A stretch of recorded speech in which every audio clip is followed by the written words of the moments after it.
Ciri-ciri ini menjadi dasar klasifikasi dan identifikasi dalam biologi. Berikut adalah beberapa ciri-ciri dari makhluk hidup. Yang pertama yaitu memelihara keberadaan atau metabolisme. Makhluk hidup mampu melakukan proses metabolisme, yaitu serangkaian reaksi kimia yang menjaga kelangsungan hidup sel dan organisme. Metabolisme meliputi dua, yaitu yang pertama anabolisme, yaitu pembentukan senyawa kompleks dari senyawa yang lebih sederhana atau sintesis. Yang kedua yaitu katabolisme. Katabolisme yaitu penguraian senyawa kompleks menjadi senyawa yang lebih sederhana lagi, yaitu respirasi.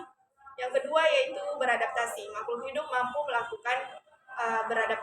melakukan proses adaptasi dengan perubahan lingkungannya. Adaptasi ini dapat berupa perubahan morfologi, fisiologi, atau perilaku. Contohnya seperti yang pertama ada kaktus. Kaktus memiliki daun berduri dan batang yang tebal untuk menyimpan air di lingkungan gurun yang kering. Yang kedua yaitu beruang kutub. Beruang kutub memiliki bulu tebal dan berwarna putih untuk berkamuflase di habitat yang bersalju.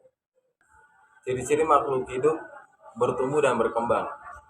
Bertumbuh adalah bertambahnya ukuran dan jumlah, sedangkan perkembangan adalah perubahan pada struktur dan fungsi organisme.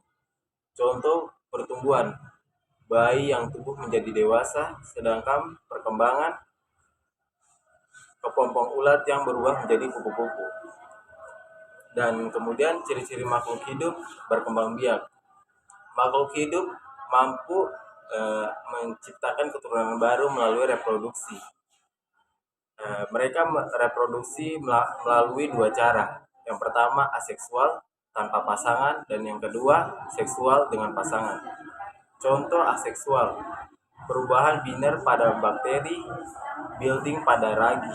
Sedangkan seksual, perkawinan pada manusia dan Saya akan menjelaskan ciri-ciri makhluk hidup yang kelima dan keenam. Kelima, peka terhadap rangsangan.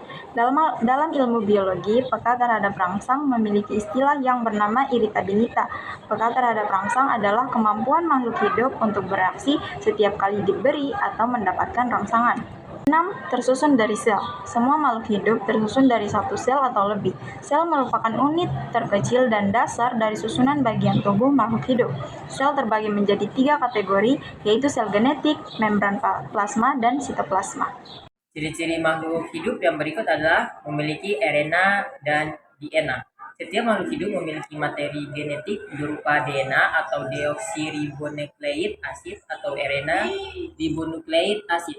DNA atau RNA berisi informasi yang menentukan sifat dan ciri-ciri makhluk hidup. Kemudian yang terakhir, makhluk hidup mengambil energi dari lingkungan. Makhluk hidup membutuhkan energi untuk melakukan aktivitasnya. Energi ini diperoleh dari berbagai sumber seperti sinar matahari untuk melakukan fotosintesis atau proses pembuatan makanan, kemudian respirasi seluler, kemudian juga zat kimia atau homosintesis. Apa perbedaan antara manusia dan primat? Manusia dan primata memiliki banyak kesamaan karena keduanya termasuk dalam ordo primata. Namun, ada beberapa perbedaan fundamental yang membedakan keduanya. Pertama yaitu dari struktur otak. Manusia memiliki otak yang lebih besar dan kompleks dibandingkan dengan primata lainnya.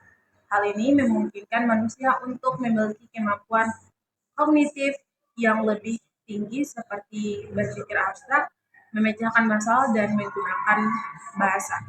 Kedua yaitu berjalan tegak. Manusia adalah satu-satunya primata yang mampu berjalan dengan tegak dengan menggunakan kedua kaki. Hal ini memungkinkan manusia untuk bergerak dengan lebih efisien dan menggunakan tangan mereka untuk alat dan aktivitas lainnya. 3. Ukuran tubuh. Manusia umumnya memiliki tubuh yang lebih kecil dibandingkan dengan primata lain seperti gorila dan simpanse. Hal ini kemungkinan disebabkan oleh perbedaan pola makan dan gaya hidup. 4. Kemampuan berbicara. Manusia adalah satu-satunya primata yang berbicara dengan menggunakan bahasa yang kompleks. Bahasa memungkinkan manusia untuk berkomunikasi, berbagi informasi, dan membangun hubungan sosial. Perbedaan manusia dan primata yang kelima yaitu penggunaan alat. Manusia telah menggunakan alat sejak zaman dahulu kala. Penggunaan alat memungkinkan manusia untuk berburu, mencari makan, dan membangun tempat tinggal. Yang keenam yaitu budaya. Manusia memiliki budaya yang kompleks dan beragam. Budaya ini meliputi tradisi dan nilai, kepercayaan, dan seni. Budaya diwariskan dari generasi ke generasi dan terus berkembang seiring waktu.